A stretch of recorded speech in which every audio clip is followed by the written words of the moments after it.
Después de 2 legislaturas, Antonio Masip dice adiós al Parlamento Europeo y a sus colegas del hemiciclo.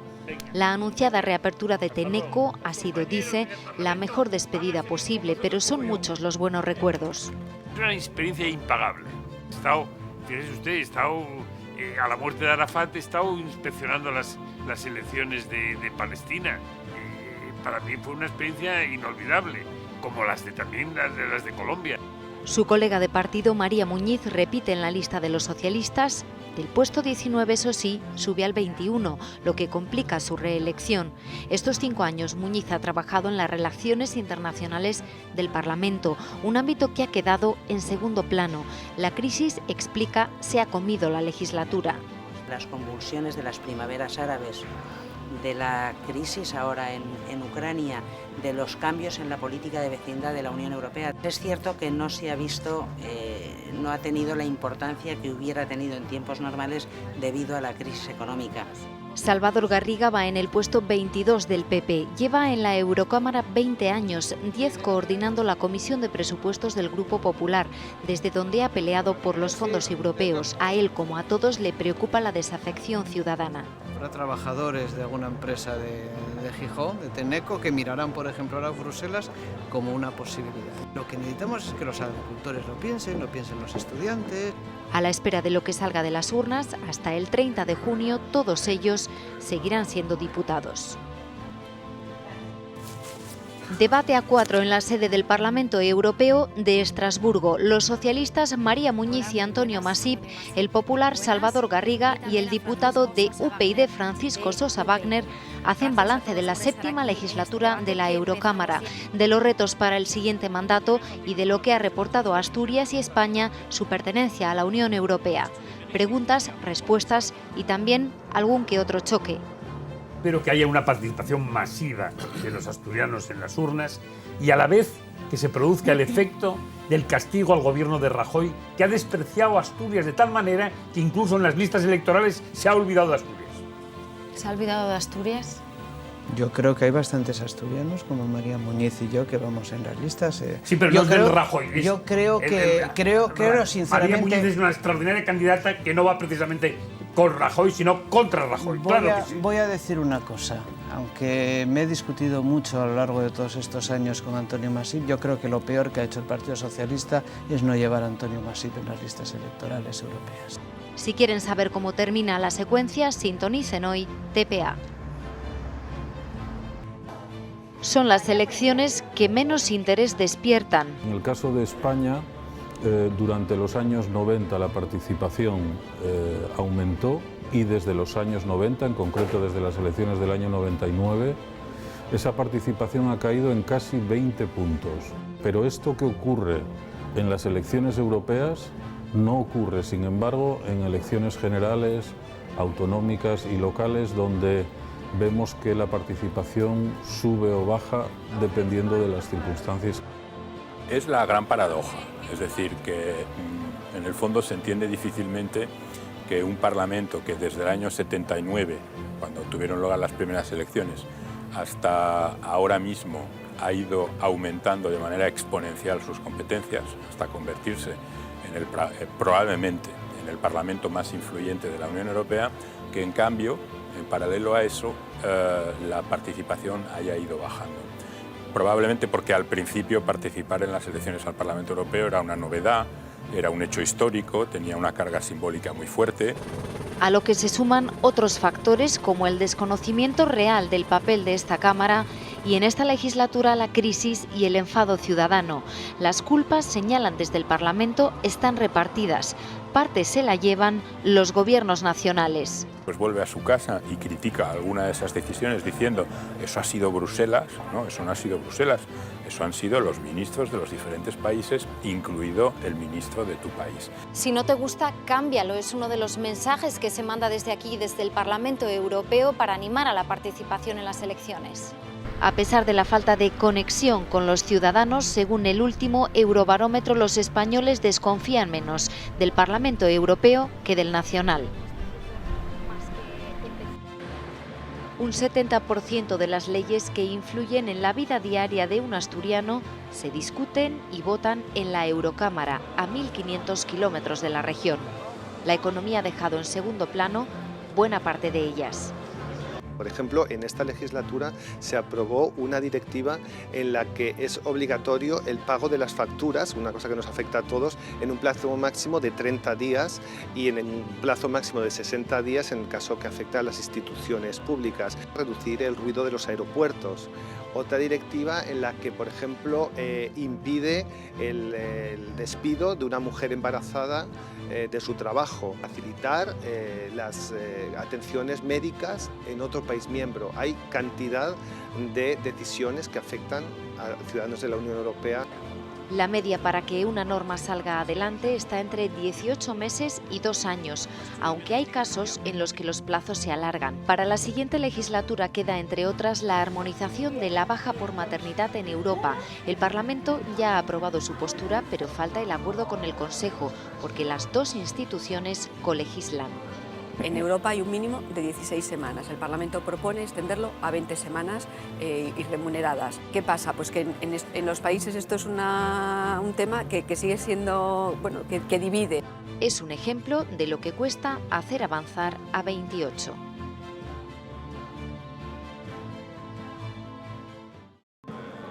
En el Parlamento Europeo nunca ha habido mayorías absolutas.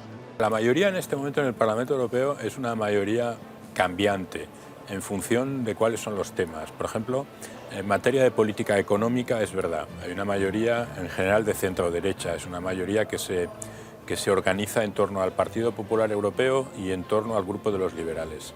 En cambio hay otros temas, los temas que tienen que ver más con libertades públicas, con seguridad, con justicia, con la política de inmigración, con derechos humanos, donde a veces se constata una mayoría de centro-izquierda. La negociación entre los 7 grupos políticos que conforman la Cámara es indispensable, no solo porque ninguno acapare la mayoría de los escaños, también por el funcionamiento de las instituciones europeas.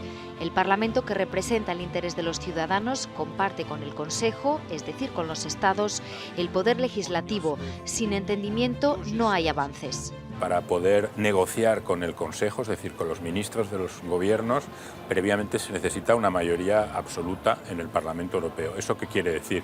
Quiere decir que muchísimas veces populares y socialistas van a lograr llegar a acuerdos.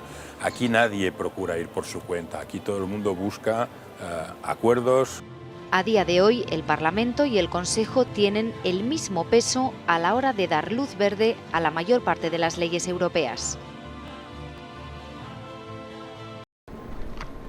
La prueba de que el Parlamento Europeo cada vez tiene más poder es su actividad legislativa. En los últimos 5 años en esta Cámara se han discutido y sacado adelante 970 normas, unas 200 al año. En el Congreso de los Diputados, en la última legislatura, 205, 50 por año, y además buena parte de ellas desarrollan leyes europeas.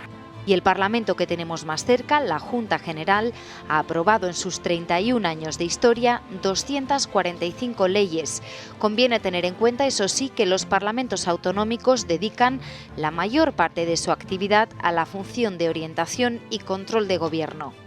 La Eurocámara ha ido ganando peso desde su constitución en 1979 porque los Estados así lo han querido. La mayor parte hoy día son decisiones vinculantes, de una forma u otra, con obligación a desarrollarlas a través de normas nacionales o no. El hemiciclo que salga de las elecciones del domingo será el más poderoso de la historia de la Unión, puesto que el Tratado de Lisboa ha ampliado sus competencias. Esta vez, además, los electores no solo elegirán a los diputados, también al presidente de la Comisión, al sustituto de José Manuel Durão Barroso. De ahí el eslogan, esta vez es diferente. 280.000 votos, un diputado. Así fue en las últimas elecciones. En esta convocatoria, si la participación baja, el número de sufragios necesarios será menor. Pero para los minoritarios, en estos comicios, es clave que la circunscripción es única. Con 280, 300.000 votos se puede tener un escaño. Eso es muy poco. Es muy poco. En cambio, con 300.000 votos a nivel nacional, repartidos en 50 circunscripciones, normal no tener absolutamente nada. A favor de algunos pequeños partidos también soplan las encuestas. Pronostican una mayor dispersión de voto que se podría traducir en escaño para formaciones como Vox, del ex eurodiputado del PP Vidal Quadras, o la formación de izquierdas Podemos. La mayor parte de los minoritarios, eso sí, se quedarán fuera y los que se presentan en solitario aún lo tendrán más difícil para dar el salto a Europa. Los partidos de ámbito no estatal en las elecciones europeas habitualmente se coaligan porque de esa manera tienen posibilidades de acceder a los escaños, sumando los votos que cada uno de ellos obtiene. Récord de candidaturas en estas elecciones, 41 frente a las 35 de 2009. El domingo sabremos en qué medida canalizan el descontento los pequeños partidos. Este es el calendario electoral. Los primeros este jueves holandeses y británicos, mañana irlandeses y checos, el sábado los ciudadanos de Letonia, Malta y Eslovaquia y el domingo el resto de países, incluida España. En 4 de ellos, en Bélgica, Chipre, Grecia y Luxemburgo, votar es obligatorio. Hay más diferencias en la legislación electoral de los 28. Por ejemplo, la edad mínima de los aspirantes a eurodiputados. La horquilla está entre los 18 años de España y la mayoría de los países y los 25 de Reino Unido e Italia. Y a la hora de hacer el recuento de votos, en algunos Estados miembros, no en el nuestro, hay un umbral mínimo de representación, es decir, un porcentaje mínimo de votos para acceder a un escaño.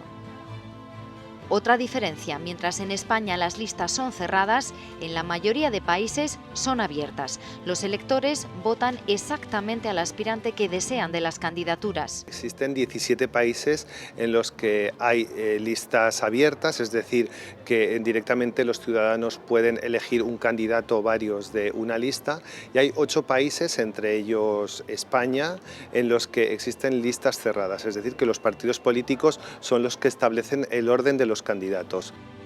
El resultado de las votaciones no se conocerá hasta el domingo a las 11 de la noche, la hora en la que cierran los últimos colegios electorales, los de Italia.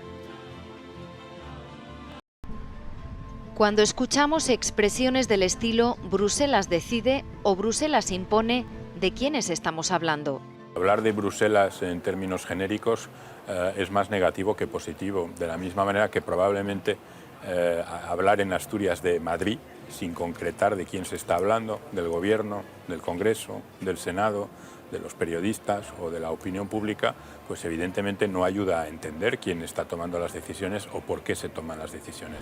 Hablar de Bruselas es hacerlo fundamentalmente de estas instituciones. La Comisión Europea, el gobierno del día a día de la UE, que preside el portugués Durão Barroso. De aquí salen las propuestas legislativas. Proyectos de ley que después pasan por estas otras 2 instituciones, el Consejo de la UE, que integran los ministros de los gobiernos nacionales, y el Parlamento Europeo, que representa a los ciudadanos. Ambas tienen el mismo peso en la mayor parte de las decisiones que se toman. Y cuando vemos imágenes de los jefes de Estado y de Gobierno de los 28, estamos viendo a los integrantes del Consejo Europeo, que establecen las prioridades generales de la Unión Europea, pero que no legislan. Este domingo, a quienes elegimos es a nuestros representantes en esta institución, el Parlamento, e indirectamente al presidente de la Comisión Europea. Los asturianos, como todos los europeos y como hacemos en las elecciones nacionales o autonómicas, tenemos ahora la oportunidad de decidir quiénes queremos que ocupen estos asientos. A España le corresponden 54 escaños de un total de 751. Viven el cambio de legislatura con sensación de fin de curso y algunos también con más carga de trabajo. Por lo menos en la DG Comunicación, donde trabajo yo, donde efectivamente nos afecta muchísimo porque está toda la campaña electoral, la precampaña. Carlos es uno de los funcionarios del Parlamento Europeo. Los primeros años de su vida vivió en Moreda hasta que sus padres, como tantos, emigraron. Está encantado trabajando aquí. También lo está esta otra funcionaria, originaria asimismo del concejo de Aller. Ella está al cargo de un equipo en la unidad del correo oficial. Recibimos cada día más o menos entre 15 y 20.000 cartas que tenemos que repartir a mano. Y ese trabajo sigue durante la sesión en Estrasburgo. Lo mismo para el franqueo. Una asturiana más en Bruselas es Paula Fernández Hervás. Lleva 17 años en el Parlamento y conoce como pocos la legislación comunitaria. Se toman muchas decisiones, hay una legislación, no sé, en un pleno pues podemos estar con 70 piezas de legislación. Pase lo que pase el 25 de mayo, ellos tienen su puesto asegurado.